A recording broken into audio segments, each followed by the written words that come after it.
Welcome on into the First Round Fantasy Podcast, your home for second round advice. I'm Gabriel. I got Jacob and Joe here to me today. Gentlemen, we're missing a soldier in arms. Justin will be back next week. You hope to catch him then in all of his great analysis. I guess it's great. I don't know. He couldn't handle the Kenyon Drake talk today. Yeah, right. He could have, but I'll take that on if I have to. Anyways, thank you as always for listening. Feel free to follow us before we get into anything today on Twitter at First Round Fantasy, YouTube First Round Fantasy. If you ever got a question for the show, firstroundfantasy@gmail.com or any one of those other platforms. Also, Instagram at First Round Fantasy. We got the merch up at TeePublic. It's always on sale, so just look good in whatever you want to wear. Sweatshirts, shirts, tank tops. Look good drinking too with mugs and water bottles. And guess what? Now we got tapestries. I just found out what that was yesterday. So all fun stuff here. But you don't want to be bored with all of that. You know where to find us by now. For those of you who are new, thank you. Let's get right into it today, fellas. Talking about part 2 of the free agent frenzy and all that has happened.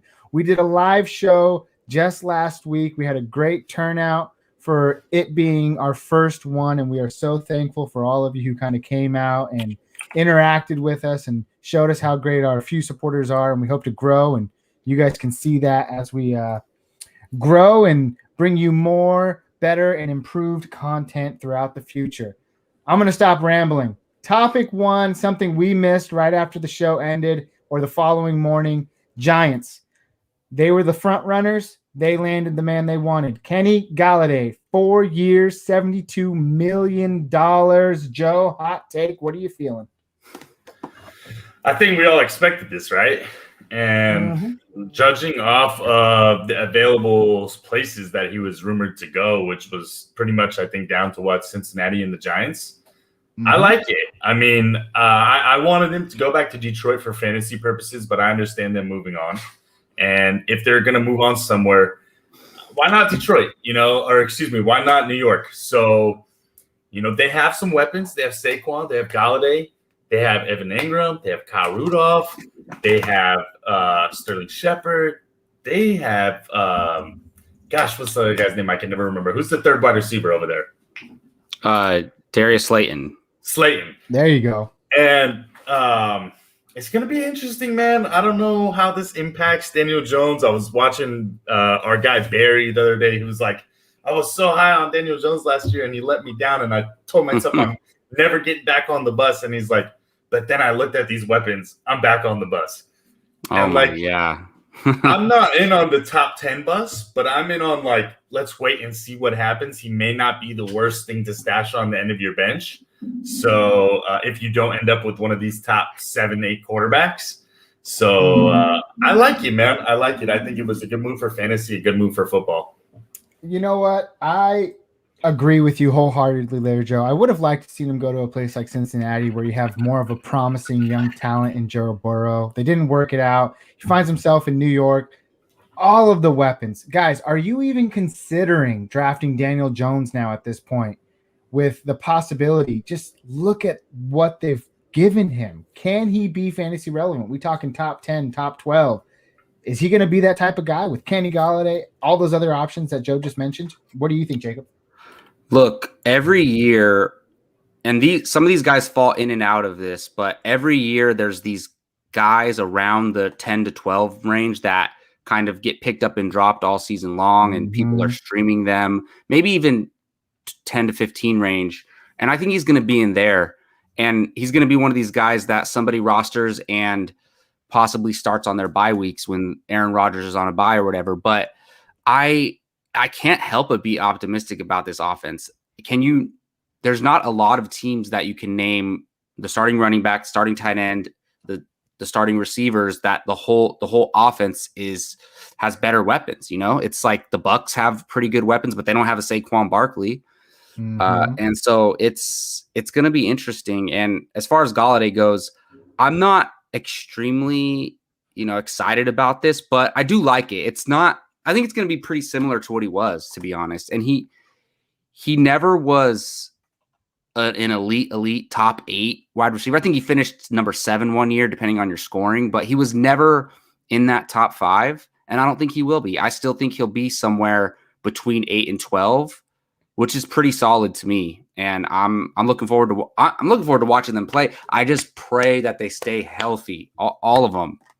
Big concern for Kenny Golladay is health. Yeah. And we have talked about it before on the podcast, specifically pertaining to Kenny Golladay, about how he's not really a volume-based guy. He's not going to hit you with the 10 targets, the 11 catches, whatever it may be. He's going to hit you for the 4 catches, 99 yards and a touchdown. He's always been that big play guy. So you hope he gets it with Daniel Jones. With that, what bothers me? I was talking to somebody about that the other day, guys. Why isn't he that target hog? Like, he's 6'4", he's giant. Throw him the ball and let him get it. Was that a product of a Stafford offense, or was that just Golladay not being able to separate? Because I was reading some takes on that, was people were saying he's just not the best at separating. Well, that's fine. I get it. You know what? Larry Fitzgerald is fantastic, and he separates very well, but he's also a big dude, and in his prime, you throw him the ball, and he goes up and gets it, right? Mm-hmm. Same with Anquan Bolden. Same with guys like Mike Evans. They don't need to be wide open to get them the ball. So why haven't we seen that out of Golladay? And is that maybe something that we'll see in New York now that he has a Saquon Barkley, like Jacob said, to take the pressure off the run game? The Lions have never been good in the run. So if the Giants can be good there, that may help Golladay. Agreed, man. And during our time as, fantasy football players, other than Calvin Johnson was there, when were we ever like the Lions are an elite offense, explosive offense? We never really talked about them like that. No. And I think this can be that. So he could look, it's in the realm of possibilities that Golladay does get into that top 5. And maybe Daniel Jones is more YOLO than Matt Stafford, and he just throws it to him, like, even if he doesn't get separation. Because I have heard that now that this is official, all everybody's talking about is how Golladay can't get separation, and he's go up and get it against the defender. So that could be the reason why he never got targets. Yeah, we'll see. It's going to be exciting, man. I just, like you guys said, and you can't hammer this point enough, it's health. Saquon, Ingram, Sterling all Shepard, of them Golladay, are injury prone. All of them. So listen, what's going to end up happening, guys, is we're going to be left with the same situation as probably we always are with the Giants. Is some of these guys are probably going to get hurt. Some of them are probably going to stay healthy, and you just hope that you get the one that stays healthy. Yeah, I mean, that's probably the best way to put it. I don't think I'd spend the draft capital on Kenny Golladay with the question mark of Daniel Jones. I'd love to see him be fantasy relevant this year, and he has been. There have been instances where he's been very good for fantasy, but just overall, he's not somebody you really keep on your team throughout the entirety of the season. So I want to see the consistency there first, maybe sort of that Josh Allen level improvement. I hope he can get there. I'm not banking on that. Well, I'm not saying the entire jump to Josh Allen from year 2 to year 3, but I'm just saying if he can improve. But I'm not going to go out and really get any of these guys unless the value just becomes way too easy. I'm hoping for like a peak Jared Goff. Like that's my ceiling for Daniel Jones. Dude, peak Jared Goff was top 3. That's what I'm saying. That's what I'm saying is because Goff is not the most talented quarterback, but you put him in the right situation, give him the right pieces, he can exceed. So that's what I'm saying. I don't think Daniel Jones ever going to be Mahomes level, never. But I think peak Jared Goff is his ceiling, is what I'm saying. Yeah, that would be awesome, dude. If we got peak Jared Goff, that's a top 10 quarterback. So I hope so. I think we're looking more at like, I don't want to say Derek Carr because he's not there, but maybe peak Wentz. Peak Wentz, right? Where Wentz was top 8, 9, 10, 11. In that range, I think maybe that's where I have him. But he has way better weapons than Wentz ever had. So, agreed. Very true. Well, that's enough about Kenny Golladay. Let's move on. Let's go ahead and talk about – I shouldn't say let's talk about – let's go down to Las Vegas. I'm very sad to say it, but you know what? Things happen for a reason. And for the NFL – in the terms of the team themselves, I think this is a good pickup. Kenyon Drake signs a 2-year deal with the Las Vegas Raiders.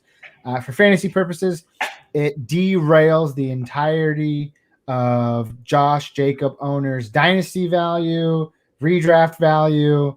He is just capped, and he will forever be the person that does not receive another target in NFL basketball because he's just not going to get the pass catching route.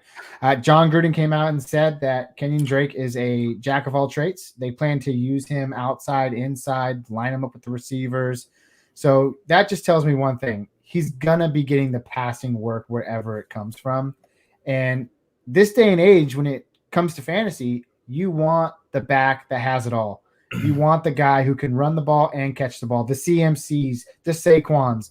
And for the last 2 years or so, we've been teetering on that line. Well, is Josh Jacobs going to be that guy? He's been running all this year. He ran all last year. We thought this might be the year, and it doesn't look like it's going to be the case. Therefore, he slides back in my rankings for whatever they end up being. We haven't done them yet, obviously, but I don't see it boding well for Josh Jacobs because the only guy that I want that just purely runs the ball is Derrick Henry.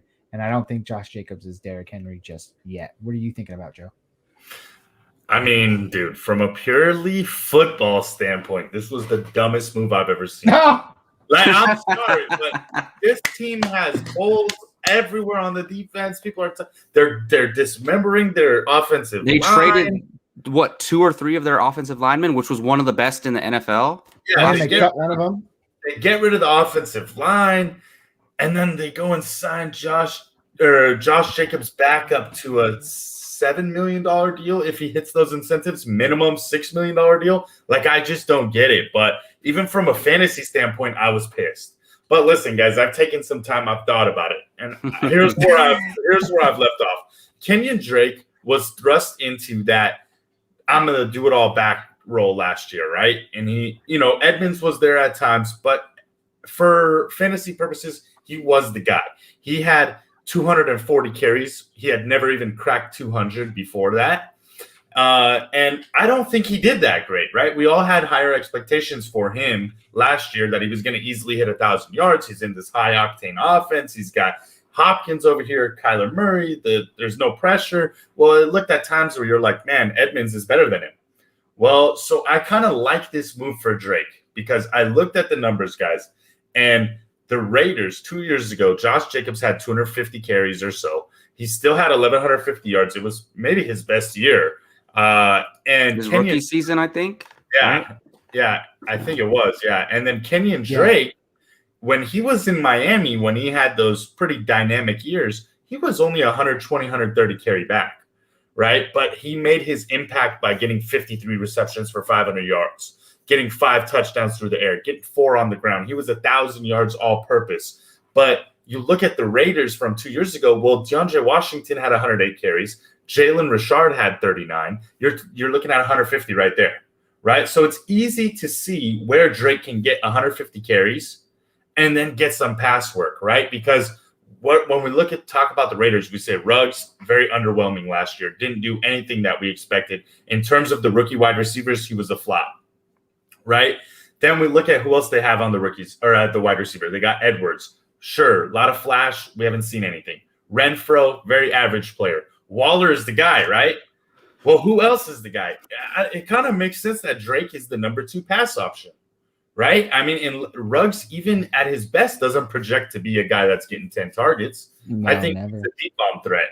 Mm-hmm. So you can get him 4, 5, 6 targets, but you can also get Drake 7, 8 targets. So I don't know, guys. I'm kind of excited for Drake because I think last year he was overdrafted. This is going to set the expectations back a little bit to where, hey, he's not a 3rd rounder, 4th rounder, 2nd rounder. He's probably a 6th, 7th guy, 6th, 7th round guy. And you may get really good value, flex value, 2nd RB value out of him. So I like it. I'm okay with it, not from a football standpoint, but from a fantasy standpoint. I'll piggyback really quick before I hand it off to you, Jacob. I love the move too for all the reasons you just said. And, especially the part where you said they literally dismantled their O-line. Who knows who's going to be able to get through whatever they put in front of Derek Carr this year. And if they don't improve that defense at all, Josh Jacobs becomes a game player who gets game scripted out. So meaning Kenyon Drake is going to be in there just as much and getting all that dump down pass work when everyone gets through the line. So for fantasy purposes, like Joe said, I completely agree with this move, and I will take Drake pretty comfortably wherever he's sitting. I probably going to fall somewhere like in that 6 to 7 round range. Jacob, what about you? Yeah, I think that Drake will be looked at as a backup to most casual fantasy players, but I think he's going to be a little bit more than that. You know what this reminds me of is, I don't want to say a poor man's, but a middle class man's Nick Chubb and Kareem Hunt. Look how productive those guys were together last year. And there were ups and downs. Chubb missed some games, obviously. Kareem Hunt actually performed better when Chubb was there for the most part. But if you look at both of their seasons overall, pretty damn good. And I had both of them in one league, and I started them both every week, and it worked out pretty well for me. I think this could be a similar situation where obviously Kenyon Drake is the Kareem Hunt in this situation, more of a pass catching back, change of pace, third down, all that stuff. And Josh Jacobs is like the Nick Chubb. And to be honest, it's very rare where these days where you have a Saquon Barkley and a Christian McCaffrey where they're just straight up the workhorse, or even Derrick Henry usually would come off the field every third down. But my point is, I think both of these guys are going to be fantasy relevant, to be honest, because before I honestly thought of Josh Jacobs as he's got to be an RB1. That's how I thought of him going into every season so far.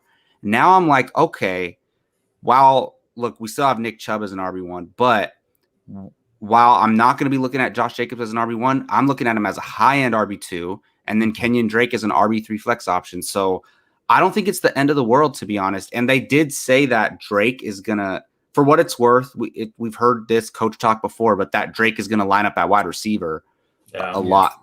Apparently Gruden has told him that. And I think Gruden is an offensive mind. So I think he's like, I'm just going to go all in on what I know is offense. And I think he wants to improve that opposed to improving the defense. But for fantasy, I don't mind this. Yeah, they need to improve the defense. But it things like I feel like we all agree here.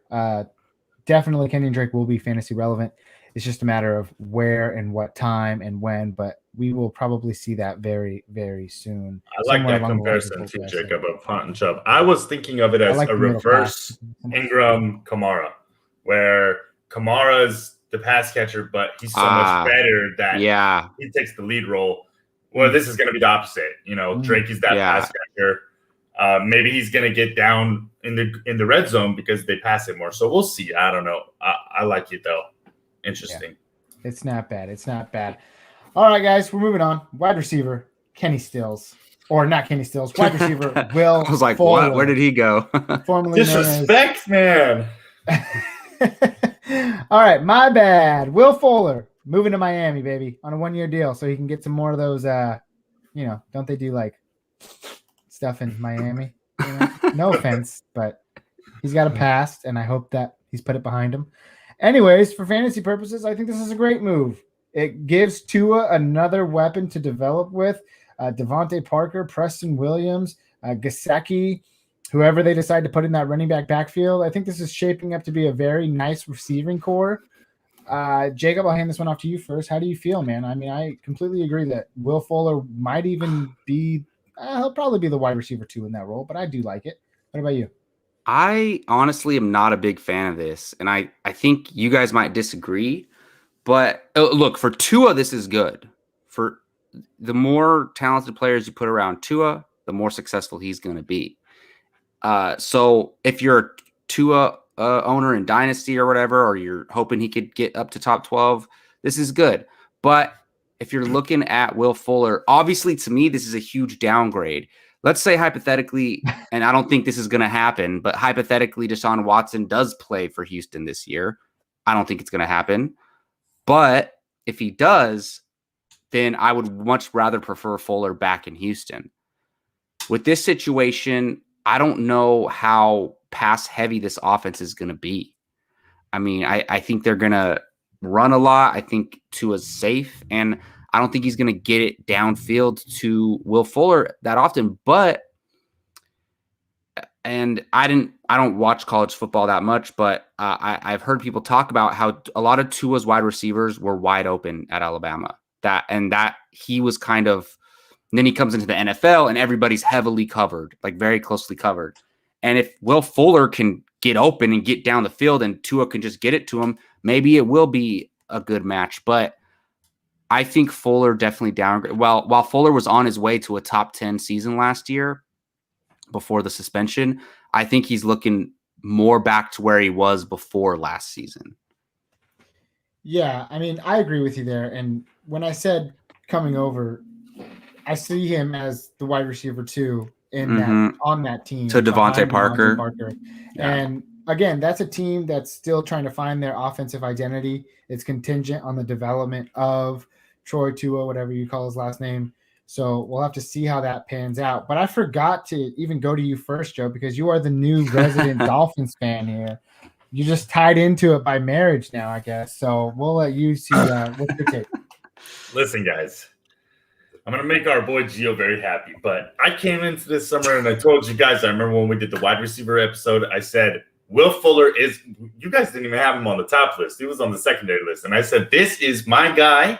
I said, the hell with it. Every time he's been healthy, he's been a baller, right? He didn't get hurt last year. He got suspended for PEDs. That's unfortunate. I don't know why he was taking them. Maybe it was to stay healthy or maybe he just made a bad decision, whatever. I think he's a fantastic player.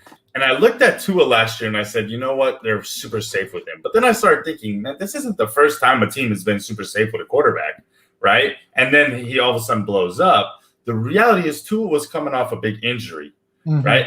Yeah. He's obviously talented. You don't get drafted as a top 5 pick if you're not talented. So, yes, why put him in a position to fail? Why put him in a position to get hurt? I was honestly suspect that they even let him play. I thought they should have just rode with Ryan Fitzpatrick. They were winning games. Why not just let Tua take the season and, get healthy? But, then everybody starts, to question him even more. So you had to put – in today's NFL, there is no waiting 3 years on the bench. You wait 6 games and people are already questioning, was it a mistake to draft that guy? So I think – this is the best thing that you can do. You want Tua to be successful? Well, he had a pretty decent touchdown interception rate, for a rookie, 11-5. He had a pretty good completion percentage, 64%. I look at another guy who had pretty similar stats and played only 11 games to start his career, and that was my guy Josh Allen, who had a 52% completion percentage, so not as good as Tua. His touchdowns were 10, his interceptions were 12, so he was a 1 to 1.2. That's awful. He only threw 2,000 yards. And now Josh Allen is the guy we all know and love, and he's a top 5 quarterback hands down next year, and he put up 40 touchdowns and 4,500 yards. I'm not saying Tua ever gets there. I'm just saying I'm not ready to write him off because of last year. So what do? I get him my favorite wide receiver, a big bomb deep threat, a guy who's shown that he could do more than that after they traded Hopkins. He was getting big games. So I like this. As long as Fuller stays healthy, I don't have him as the wide receiver 2. I think he is the wide receiver 1. Devontae Parker, you need to fall in line. Wow. I couldn't disagree with you more. I what think has Devontae Parker shown in his years? Well, and to be honest, like Ryan Fitzpatrick was the one getting Devontae Parker the ball, and Devontae Parker was solid last year when he wasn't injured. He's always injured, but I guess this is a theme of today. Yeah. I don't think he's better than Fuller when it just comes down to pure talent, but I just think he's been on this team. He's already played with Tua. He's familiar with them, that it's going to carry over into this season, and that it would take time for Fuller to kind of get comfortable with Tua or vice versa. That's fair. I mean, in 14 games that Parker played last year, Will Fuller had 100 more yards in 11 games. He had 10 more receptions in 3 less games and 100 more yards, and he had 8 touchdowns compared to Devontae Parker. But he was catching balls from Deshaun Watson. I don't disagree. 100%. He was catching balls from Deshaun Watson. You're 1,000% right. But Ryan Fitzpatrick, what we know about this guy is he airs it out, right? They put up 30-something on the Niners, so it wasn't like they were scoring. I think this has to be a book it down somewhere around here. I think there has to be a book it down. There is a book it down. I'm willing to do that. I'm willing to say, but we got to come up with something fair, you know, listen, like both of these guys are injury prone. So let's do it the same way that we did our last book it down, which is 10 plus games. We'll do a point per games, right? So this one's interesting because they're on the same team too. Yeah, I love it. So if they both play 10 games, then we look at the point per game. I'd say even 8 games. 8 games seems like you play half the season. We look at it on a point per game level. I think Fuller smokes Devontae this year. Okay, so Devontae Parker and Will Fuller are our players. Actually, it's becoming more and more interesting. And so what? Are we doing an 8-game minimum? 10. Yeah, I'd say 8 because these are both injury. We both know they're. It's like when we did the Matthew Stafford and Fitzpatrick one. Like the only reason we chose 10 games is because Fitzpatrick might not start the games for not injury reasons but other reasons. Yeah. These guys are hurt. I'd say 8 games. So we also have to figure out, we'll decide later, but you know how in most of our leagues we have bonuses? I think we have to take that out and just do like a standard scoring, not standard, but I mean like regular scoring league with no bonuses. PPR. I'm good with that. Yeah. We'll look it up and look into it, but I got all right. I agree. Fuller's more likely to hit those 150-yard bonuses. So yeah, we'll take those out. That's fine. Yeah. You know what? I'm going Fuller on this one. I'm going there you go. Points per game basis. Okay. There you go. I think that there's a lot we haven't seen yet of Will Fuller because of the injury prone and all that has happened in his career with the suspension last season. Yes, he's had Deshaun Watson throwing the ball to him, and he's been great doing that. We didn't see that relationship get off to a good start with Devontae Parker and Troy Tua, whatever you say his name is. I think he finds that bond with someone else. I think Will Fuller is more of a deep threat. I think he can also fit in the slot. I think he's more versatile than Devontae Parker. I think there are better options for him on that team. Guys, Parker had that one amazing year, and that's no discredit to him. I was in big on him that year, and I still think he's a damn good player. I mean, Jacob, I know that I've talked to you about this for so long was, why can't this guy figure it out? He's got all the talent in the world. And he finally seems to be figuring it out. I think it was injuries, obviously, and in quarterback play. And to me, if you take Devontae Parker, put him on the Texans right now, and they play a full year next season, I think Devontae Parker is easy top 10 fantasy wide receiver. Sure, but Will Fuller was on his way. But you could say that about a lot of receivers, right? Yeah. Like I said, Will Fuller was on his way to being top 5 before he got suspended. He had 900 yards, 8 touchdowns, 53 receptions in 11 games. I was loving it. I had him in your league, actually. Yeah. I was loving it. It was the boss. We can leave this to the Twitterverse to the side. We'll put up a poll later. We'll see what you guys have to say as well. For the time being, it is a book it down in progress. We'll figure out those details later and talk about it later. I don't want to spend too much time on this next guy. He was a free agent, which is why we have to bring him up. Juju Smith-Schuster. He re-signs with the Steelers. I think we can all kind of figure out what his role will be. You likely will not spend as much as you did last year on him. He's surely falling back in drafts this year to a more comfortable spot where you might consider taking him probably 6th or 7th, maybe even the 5th round. With that being said, I love him there. His role really shaped towards the end of the season when we saw him get comfortable with those short intermediate passes, 6 or 7 catches a game for 50 yards, and then you were banking on the touchdown. I'll take that as my wide receiver 3. He was really consistent the last 5 or 6 games of the season, and I want that in a wide receiver 3, wide receiver 2, maybe low end. So I'm all for it.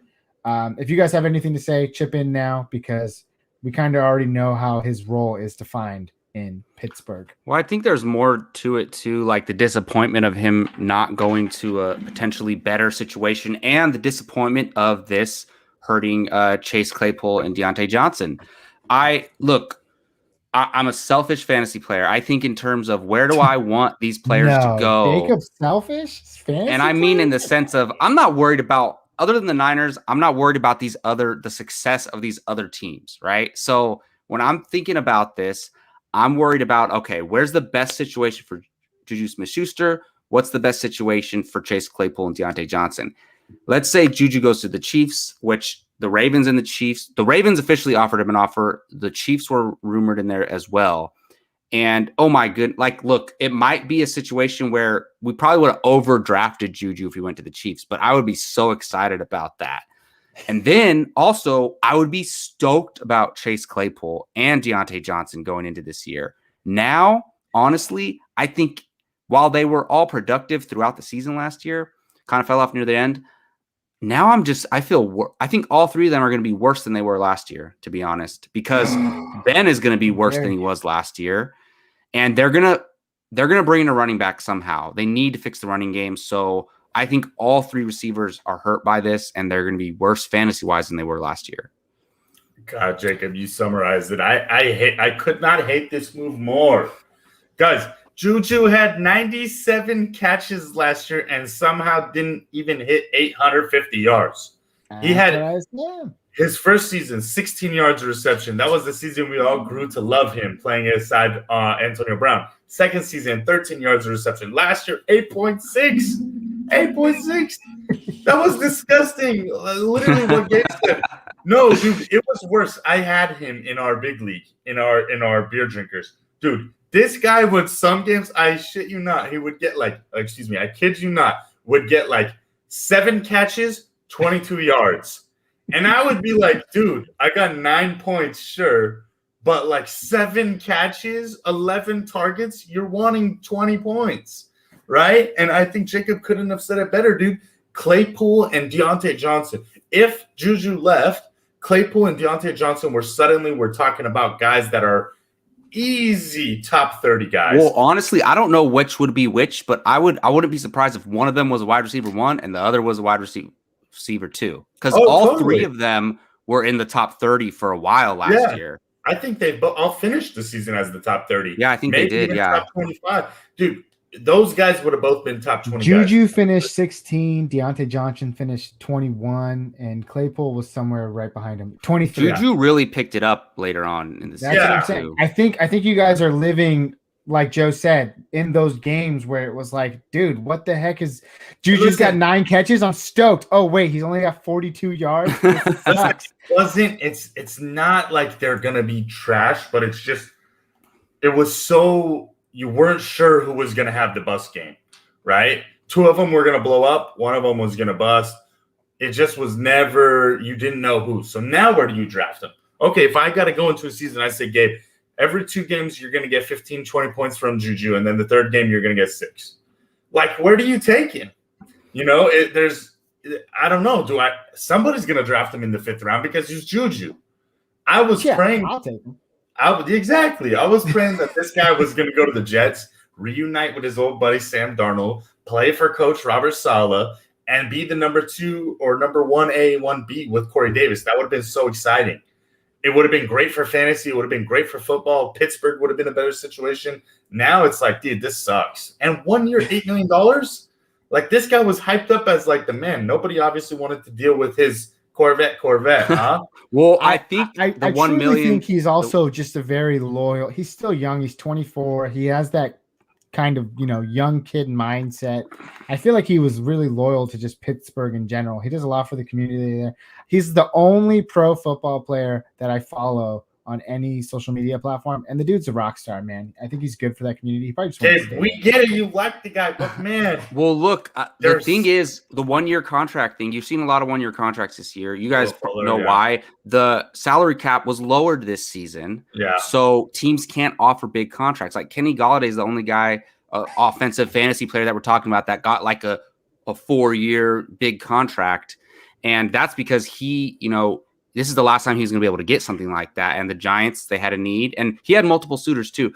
But Juju, I guarantee you he's not going to be back in Pittsburgh after this season. He took the 1 year deal. It's comfortable. I bet you Big Ben was like, I need you just 1 more year. Come on, let's do this. And he was like, all right, F it. Let's do it. You don't put a Baltimore's probably sitting there saying, hey, we'll give you $15 million for 1 year and you get And here's the problem. If Juju doesn't perform this year, it's going to hurt his contract chances next year. But I think next year he signs a long-term deal because he's 25, turned 25.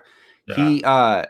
Gabe knows his birthday. He 24 years old. He's gonna sign a 4 or 5 year deal next season with the 49ers. No, I'm just kidding. No, I don't want somebody. Look, let's worry about with the Chiefs, and we're all gonna be tortured. Listen, I like Juju. I enjoy him. I think he's a good player. I drafted him on 2 teams last year. I did not want him on the Niners. We have Ayuk and Debo. and I just didn't see the fit. You know, I well, want he's him going to go to to the Chiefs, and they're going to win three more Dude, Super Bowls. So. they don't want him neither. They got Tyreek and Miko. What do they need him for? They got Kelsey. They supposedly offered him a 1-year deal. Well, yeah, the Chiefs will take. It's like the Bucks, dude. Well, I guess anyone would take Juju on a 1-year, $8 million, and he was like, "I'm only going to do that for Pittsburgh." The Steelers, basically. yeah. Because I mean, Makes look sense. at the Bucks, dude. They proved last year. Like, forget the stats, man. If you can get Antonio Brown, Gronk, and bro, I bet you Juju Gronk. makes so much money on social media. He's not even worried. Dude, he's like a pro streamer as a second job. I bet you he makes way more money on there. Not way more, but a lot of money on there. We're talking a little too much about Juju's social life. I will say this: if you guys are willing to book it down, I don't think he finishes inside the top 15 this year. But I will definitely take a top 20 finish from Juju Smith-Schuster if you guys are willing to go in on that. It's and so also, unpredictable, man. Well, I'm saying it's top 20. I put all my energy. I put all my energy in the Miami. Book it down. I can't commit to this one. Look, I don't feel very strongly about this as much as I do about the Devontae Parker thing. Like, I think this hurts all three of them, but I don't know who it's going to hurt the most. You know, what do I have to do to make it more appetizing? Do you want me to go down top 18? Does he get inside the top 18? I say let's table this until we get closer to the season, and then I'll have an answer. Well, also let's see what they do at running back, right? Like that could determine if they draft the guy in the first round. Then we're like, oh, that's probably they're going to run the ball a lot. But if they go into the season with only Benny Snell and McFarland or whatever, then maybe they're going to throw a lot. So we'll see. That's me holstering my guns. All right, we'll wait and see. We'll come back. Let's go to Houston, guys. Obviously, there's a situation there involving quarterback Deshaun Watson. We'll see how that plays out. But we're talking specifically about the backfield and Philip Lindsay, the new acquisition. They also acquired Mark Ingram, formerly of the Baltimore Ravens. It becomes one of the most interesting backfields in all of football because someone's going to get the football, and it's who? David Johnson, once highly acclaimed. Mark Ingram, once better than average. And Philip Lindsay, undrafted. You know, he had success his rookie year. He's kind of tailed off since then. Right off the bat, I think I'm going Lindsay. Or in that case, whoever's cheaper. Whoever I can get for the least value, I'll just see whoever falls first. Wherever injuries play, I'll take the guy with the lowest draft capital and see where it pans out. It's a backfield I'm not very interested in. Oh, yeah, not at all. Joe, what about you? We've shared text on this already, guys. I was already kind of disappointed when Mark Ingram went there, but I kind of was like, all right, that's cool. Who cares? Whatever. Yeah. Where's Duke Johnson? Is he still there too? No, he's gone. Okay. They released him. But Philip Lindsay's actually a good player. And he's not that old. So where Mark Ingram's like tail end of his career, he's kind of coming in as like the Frank Gore, just veteran, stabilize the position. That team needs a lot of help, so he's a great locker room guy. Exactly. I think they brought Ingram in for locker room. Yeah. And then meanwhile, Philip Lindsay's a good player who got derailed because the Broncos went and signed Melvin Gordon and kind of screwed him over. I didn't like it. I was hoping he was going to go somewhere where maybe he could be like a 1A, 1B. And now it's like, what is he, a 1A, 1B, 1C? I don't know. And I think David Johnson's probably the 1A. No lie, I never thought about this, but I would have been down if the Niners signed Philip Lindsay. I wanted him. Listen, I know we have Jeff Wilson. I know we have Mostert, and I like Jeff Wilson. I was big on the Jeff Wilson train last year. I said I remember we talked about it on the podcast, and I said I think he's ready for some more time. I mentioned we're going to bring in another running back. That's somehow. The thing. Yeah. And I'm guessing they're going to draft some guy in the 5th round or something, but I would have been down. Like, the Niners still have $20 million to spend. We just signed Kawhi Williams to be our nickel. We brought him back and Tart, but I still think we have some money to spend. And I saw his contract's like $3.5 million. Like, Coleman's out, McKinnon's out. Those guys were making that money, so we had it. I get, like, Shanahan's kind of like, dude, we'll just bring some guy off the practice squad and he'll become our Matt Breida or Jeff Wilson or Mostert, whatever. But all right, as much as I love to talk about you guys as Niners, our last 2 conversations have tailed off. The thing I wanted to mention by the way, I do think Philip Lindsay will be the most productive running back in Houston. Over DJ. Yeah, or DJ. I would probably lean towards Philip Lindsay, and DJ can't handle a full load anyway at this point in his career. So this is not bad for him. They were going to have somebody play anyway. But the reason why in the notes I made this a main segment is because to me, it's more interesting what happens with the Denver backfield now. Look, we're so early in this that we can't predict that they're just going into the season with Melvin Gordon and Royce Freeman. But if they are, I really like Melvin Gordon. And Joe, I'm sorry, man. I know you had high hopes before. If they don't bring in anybody else, I think it's finally Royce Freeman's time to do something. The problem is they're going to bring in somebody else. I think one way or another, whether it's like they just sign one of these leftover guys in free agency or they draft somebody, because they're loaded at wide receiver. I don't think they're going to draft another wide receiver. But they could draft a running back, and I could see that. But what do you guys think? Let's say they don't bring in anybody else. Do you think Melvin Gordon could get up in the high RB2 range? Yeah, definitely, man. Yeah. I mean, pure volume. Yeah, exactly. And we've seen it before with him, so it's not like all that crazy because it's not some guy we've never seen before. Yeah. Yeah, but dude, either they're gonna go. It's just this is what the fantasy gods do to us, man. They're either gonna go out and they're gonna draft somebody, or they're gonna do something even more dumb and they're gonna go and sign like I don't know, Kalen Ballage or James Conner. You know what I mean? Yeah, exactly. And the thing is, for them, it's a good move because it's good to have running back depth, but for fantasy, it sucks. Yeah, it's awful, especially because we've always like you mentioned, we've always kind of liked Royce Freeman, right? We've always wanted to see what he could do. And to be honest, I looked at his stats. Like when he gets the opportunity, he's not bad. He just doesn't get the opportunity. Before they brought in Melvin Gordon for 2 seasons, it was him and Philip Lindsay. Yeah. And Philip Lindsay surprisingly was the better back, but we always like, oh, Royce Freeman's going to blow up. And dude, I think one year people were taking Royce Freeman in like the 4th round, like going into that season where Philip Lindsay took the role, people were taking Royce Freeman in like the 4th round. It was crazy. I was a resident Royce Freeman fan for quite some time.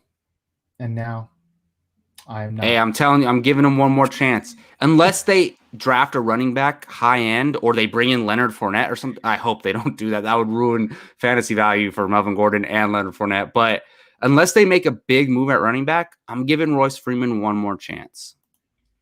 Fair enough. We'll have to wait and see.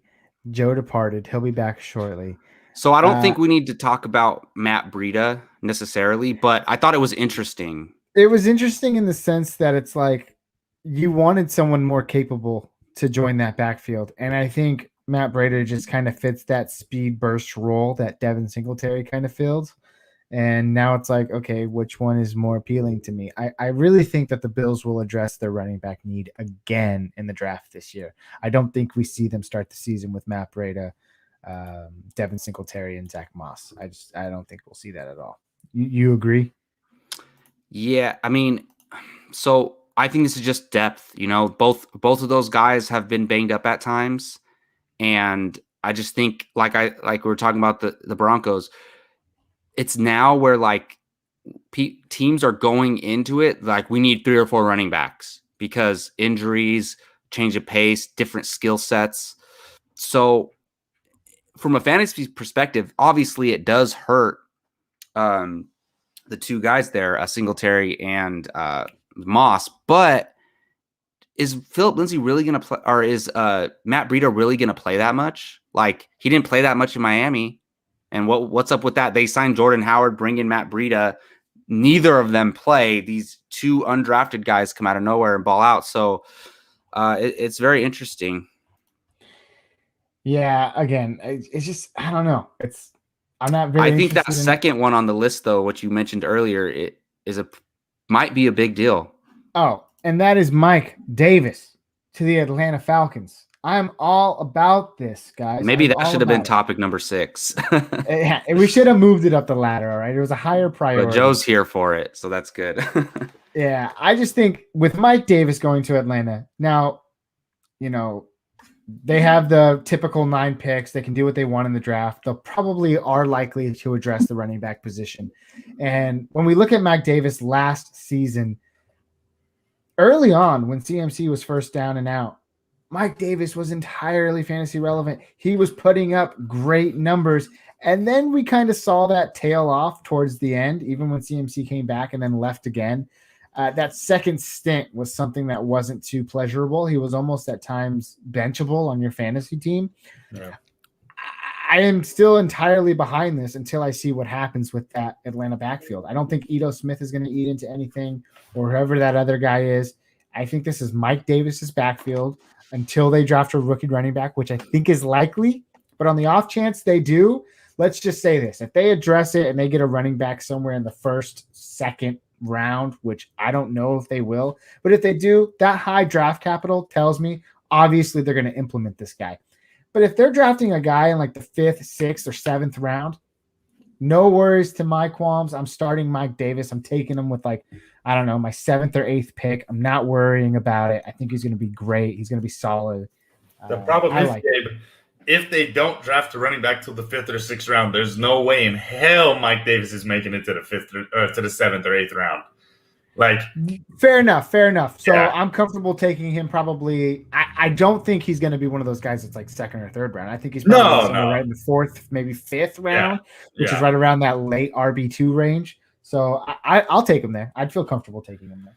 Jacob, what about you? Joe, sorry, go ahead. Yeah, go ahead, Joe. That's where he's going to end up, right? So if they don't bring in anybody else to address this situation, he's going to be a 5th or 6th round guy. Maybe 4th. Somebody might get balled. You know how it goes, guys. Every year, like imagine last year, Clyde Edwards-Helaire is drafted, and like the buzz isn't that big. But then we get to like June, and we get to July, and we get to August, and suddenly it's like Damian Williams 2 years ago. Suddenly Damian Williams went from like an afterthought to we had friends that drafted him in the 2nd round. Yeah, and it's also once the rankings start coming out, and then you start seeing Mike Davis like ranked 15th overall running backs, and you're like, damn, like maybe I do want to take him in the 5th round. Yeah, because maybe higher, maybe 3rd round. Oh, listen, the narrative is there's nobody to challenge him for this number 1 spot. We've seen Ito Smith, but we've seen Mike Davis be successful. And he's proved himself last year. And listen, guys, yes, he did tail off at the end of the year. Mike Davis was thrust into a CMC light role. This guy was doing like, and he was getting like 10 catches. Dude, he was top 5. And dude, he's not crazy. CMC. So there's no reason to think that a guy like Mike Davis should sustain that. But in a season-long role where he's just expected to go out and kind of be the guy, and he's on a good passing team like Atlanta where you have Ridley, you have Julio, you have I can't think of the other guy, but I do like him. Russell Gage. And Hayden Hurst. So you have those pass catchers. So like even Todd Gurley sucked, dude. This guy was like 3 yards a carry, and he was still decent fantasy relevant for a lot of the year. So Mike Davis to me is an upgrade over Todd Gurley. So if I agree. Yeah. If he's there as the guy, he's a 4th round pick, and you're probably, if nothing changes, you're going to get your value out of that pick. Yeah, I've been keeping my eye on this because, I have CMC in a dynasty league, and I had Mike Davis because he was a handcuff, right?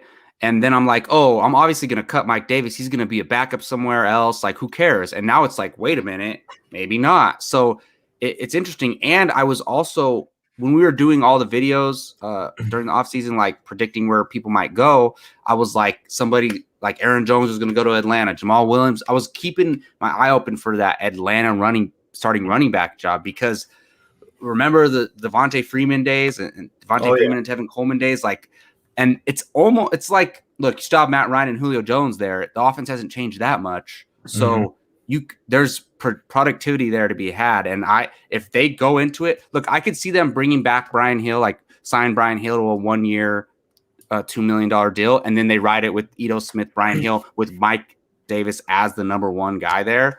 Yeah. I'm actually excited because I didn't even know about this until earlier today. And I was listening to a podcast and they mentioned it. It must have slipped my radar, but I'm actually excited about this. No wonder why it's so far down the list, Jacob. Come on. Yeah, it should have been topic number 6, but I'm curious, What else of these stand out to you guys? Anything notable? Well, there's still some running backs left to be had on the market too, guys. I mean, Yeah, is there anybody I'm missing down there? I mean, I put Leonard Fournette and James Conner, Le'Veon Bell. Those are pretty big. yeah, I mean those guys, and then I don't know. Maybe I'm crazy. Maybe I'm way off. Kalen Ballage was impressive with the Chargers when he played. Yeah, he was. He was. I don't know. He just that needed he's the gonna right go fit. out and he's going to get a starting job, but like as a cheap flyer for a team like the Falcons that say, dude, think about the Miami Dolphins last year. Okay, we went into the year, they had Breida, they had Josh Howard, and remember it was like, oh, which one are you drafting? I don't know. They're probably go both.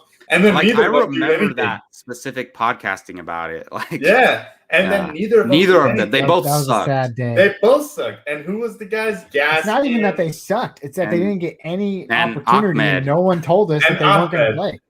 It's so that's my point is that like watch out for a team that you're like, oh, they could use a running back, but and then they go and sign Kalen Ballage and we're like, he's just the backup. Like these guys are way more like pronounced than him.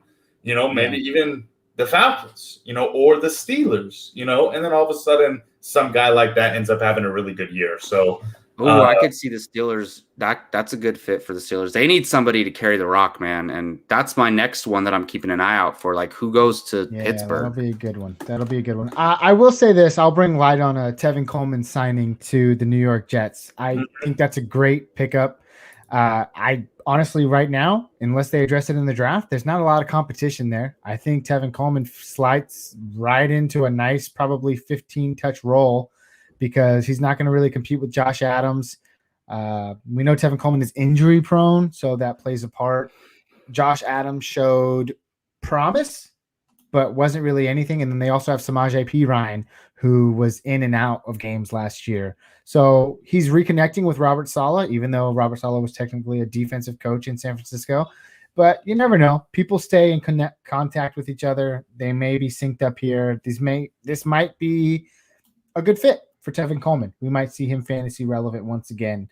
And seeing how the rest of the offseason plays out, I'm totally willing to take a flyer on this guy somewhere in like the 6th or 7th round if he's a running back 1 for the New York Jets. Well, if he's a running back 1 for the New York Jets, he's not going that far back. But I think he'll go further. And you think he'll go further back? And just to correct you real quick, Samaje Perine plays for Cincinnati, where you're thinking LaMichael Perine. LaMichael Sorry, Perine, yeah. Perines. Are you guys brothers? Let us know. Tweet me back. I don't know, but I'm taking the wait and see approach on the Jets. Okay, they have not produced a good running back, and they've had Le'Veon. They've had. I don't want to touch this situation. And listen, Tevin Coleman, I like the guy. One of my uncles texted me the other day. He said, "What do you think about Tevin going to the Jets?" I said, "I wish him a good farewell." I'm not losing any sleep over it. Goodbye. Thank you for your service. I hope he does good. But I'm not super impressed with him, and that offense can be determined. So I don't know. I'm not taking him, even if it's in the 7th or 8th round. Like, I don't know. Do I take that? I guess I'd have to look and see who else is available in the 7th or 8th round. But I will say this: it's a new team, it's a new identity. I mean, it's Robert Saleh. No one apparently loved playing for Adam Gase. If you look at the track record of Adam Gase and the teams he's coached throughout the years, the Bills, the Dolphins, and whoever he was just with, the Jets, it wasn't good. Those teams were never good. You had very few fantasy options there. Insert Robert Saleh. I just like to think there's a new culture in New York. I want to see promise from the Perines are cousins. I had to figure that out. I had to know that because it's such a unique name. Yeah. To me, guys, I think there's a couple things that are flying under the radar here. T.Y. Hilton signing back with the Colts. Look, they didn't. Hoorah. Like, the only guy I really like there is Michael Pittman Jr. I think he's going to be a beast going into next year. But they can't just throw to one guy. And now T.Y. Hilton had a little resurgence at the end of last year, and that was Phillip Rivers throwing to him. This team is just a great team overall. And I think Wentz is going to have time. And I think I honestly think T.Y. Hilton's going to be a solid fantasy play this year. Do you? I really do. Because, unless they draft or bring in somebody else, which they could, I think he's going to get, his 6 or 7 targets that he needs to be relevant. Yeah, I mean, maybe. Listen, my problem with that team is not necessarily Ty. Like, it's not necessarily even Wentz. It's one, T.Y. Hilton has always relied on beating guys. And at age 32, 33, can he still do that reliably? I don't know.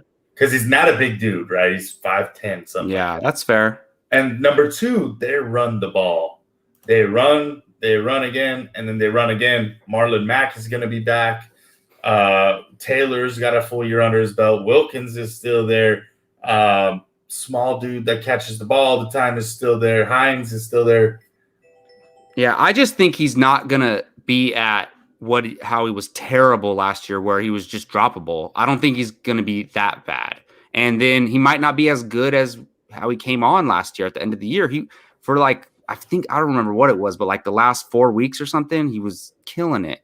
So I think it'll be somewhere in the middle. And especially like Wentz is better than Phillip Rivers right now. So yeah. I just think if they don't make any more additions to the wide receiver core, I think he could. I'm not saying he's going to be wide receiver 2. I'm saying like he's going to be one of these guys that you have on your bench and that you can plug into your flex when you need him. Mm-hmm. They still have a stupid amount of money too. I saw. Well, they do, but I realized why. Somebody else was talking about it. They have to pay a bunch of guys like Quentin. Well, coming up like Quentin Nelson, the guard, hella in debt.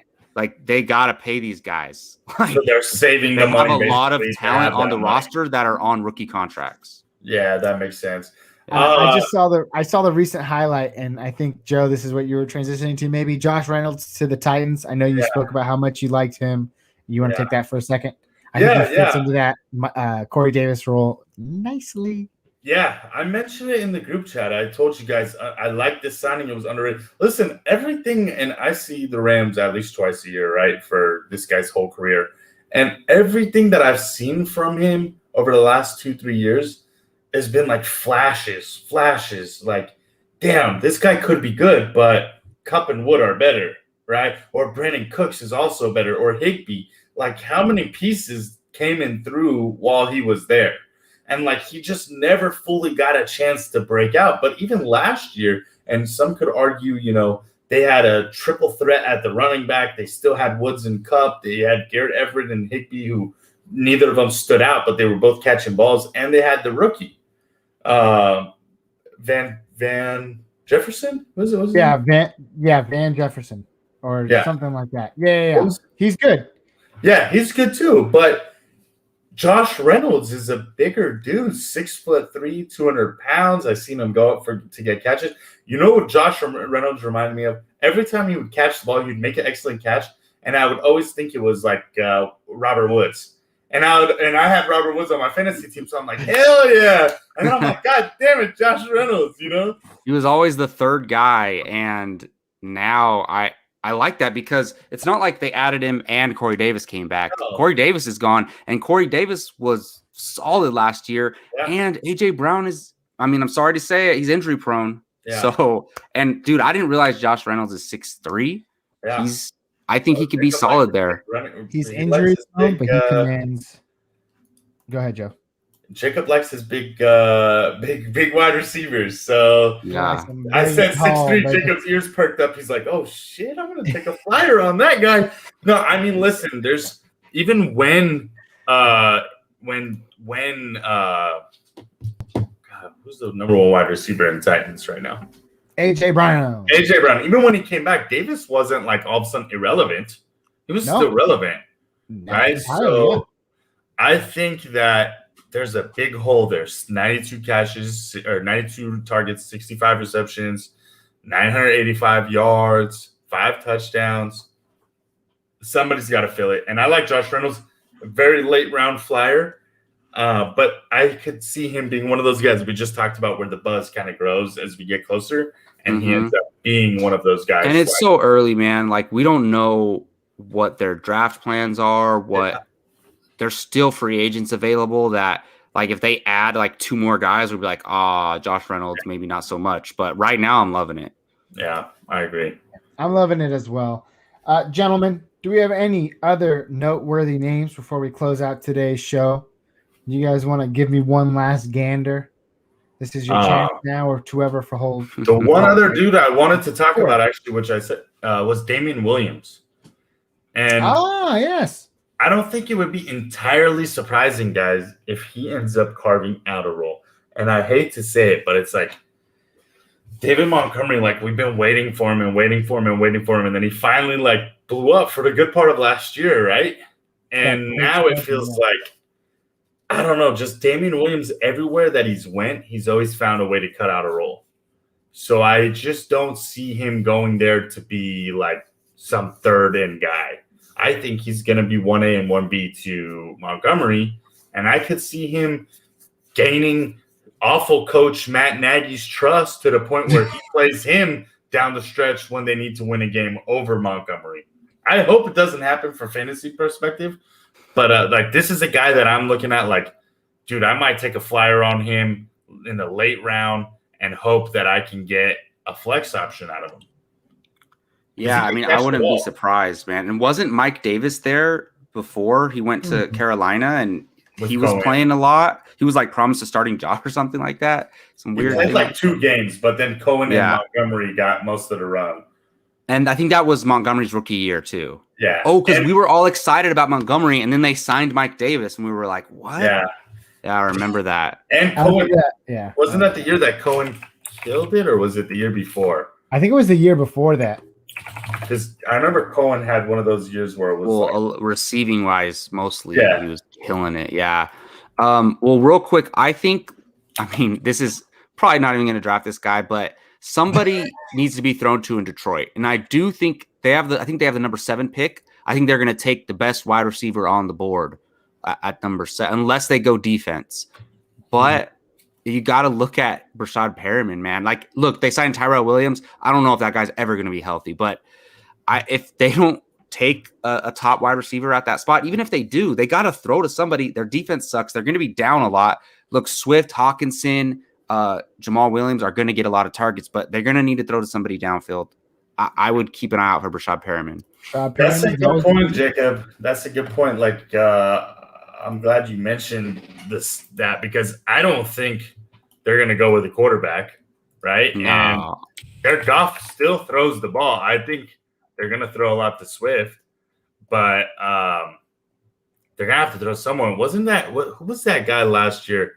Cephas, was it? Oh, something Quincephas. Oh, Jones, yeah. like that. And Quintez Cephas. Yeah, and he came kind of out of nowhere. He was okay. He had some games, right? He ended up finishing, I think, number 2 on the team. I don't know, but I don't know. And they still have Hawkinson, huh? Does this push Hawkinson into the top 5, like guaranteed? Yeah, I mean, he's already was going to be that. I think I really like TJ Hawkinson. And it makes me mad because he was on the waiver wire in our dynasty league last year, and somebody else picked him up. So still salty. Yeah, I mean, the question is, can he jump up to that Kittle? He's got the talent, right? He was a top 10 pick. Can he jump up to that Kittle Kelsey range? Ugh. Oh, no, I mean, who else are they going to throw to? Is my point. I think now we can include Darren Waller in that conversation. Kittle, Wallace, Kelsey. Yeah, I guess it just doesn't sound as sweet as Kelsey Kittle because it's the KK. Yeah, but we can't throw another K in there because then it'd be inappropriate. So we got to throw in a W. KKW. Okay, so Kittle, Kelsey, Waller. Hey, listen, I just want to see Waller. Like, I know he's had 2 good years, but 2 years ago he wasn't. He was behind Ertz, Kelsey, and Kittle, and Andrews, right? Yeah, but he was kind of just coming on then. I consider him in there, honestly. Well, let me ask you. Okay, Kittle and Kelsey, we saw last year, like they're top 2 picks, right? Or like they're in the top 2 rounds. I think Waller's going in the 3rd or 4th round. Okay, so he's not 3rd round on their level. He's right behind them. I think so. And look, I love Kittle, but Kittle's more injury prone. So like I wouldn't be so shocked if somebody took Waller over Kittle, to be honest, for that reason. Yeah. In a regular redraft. He had 107 catches, 1,200 yards, 9 He touchdowns. killed. It's because they only throw to him.